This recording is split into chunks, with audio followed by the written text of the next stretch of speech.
Hello guys, welcome to Purna home kitchen. Today మన recipe వచ్చేసి రవ్వ ఉప్మా. ఈ ఉప్మా ఈ చిన్న చిన్న టిప్స్తో చేయండి, చాలా టేస్టీగా, అలానే ఎప్పుడు ఉప్మా తినని వారు కూడా చాలా ఇష్టంగా తింటారండి. సో మరి ఇంకెందుకు ఆలస్యం, ఈ ఉప్మా ఎలా చేయాలో దీని ప్రాసెస్ ఏంటో చూద్దాం. ముందుగా ఒక ఆనియన్, 4 పచ్చిమిర్చి, చిన్న అల్లం కట్ చేసుకొని పక్కన పెట్టుకోవాలండి. ఇప్పుడు ఉప్మా పోపు వేసుకోవడానికి పోపు దినుసులు అనేవి తీసుకోవాలండి. ఇక్కడ నేను చూపించే పోపు దినుసులు అనేవి తీసుకోవాలండి. అలానే ఒక కప్పు వరకు బొంబాయి రవ్వ అనేది తీసుకోవాలండి.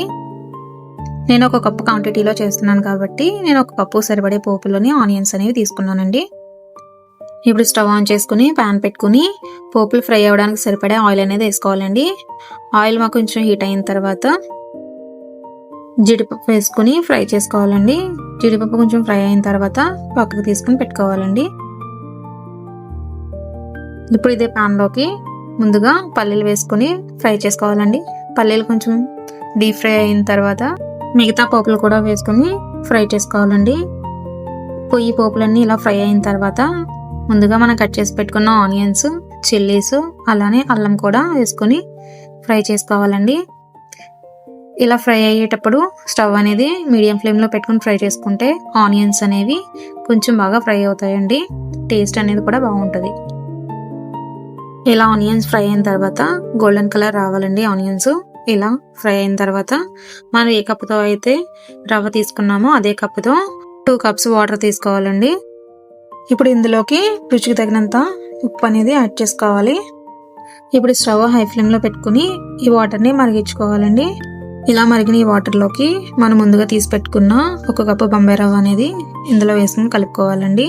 రవ్వ అనేది కలుపుకుంటూ వేసుకోవడం వల్ల వాటర్లో రవ్వ అనేది ఉండకట్టకుండా ఉంటుందండి, స్మూత్గా అవుతుంది. సో ఇలా కలుపుకుంటూ వేసుకోవాలండి.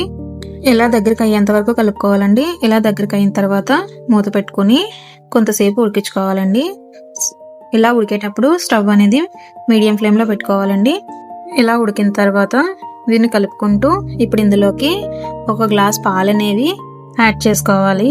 ఇలా పాలు అనేవి యాడ్ చేసుకోవడం వల్ల ఉప్మా అనేది చాలా టేస్టీగా అండ్ పర్ఫెక్ట్గా స్మూత్గా ఉంటుంది.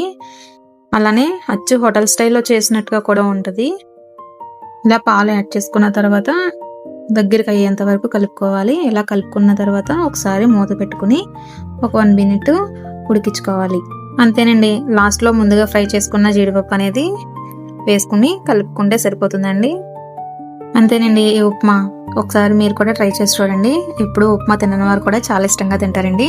ఈ ఈజీ బ్రేక్ఫాస్ట్ రెసిపీ మీకు నచ్చినట్టయితే మరిన్ని రెసిపీస్ కోసం మన ఛానల్ సబ్స్క్రైబ్ చేసుకోండి.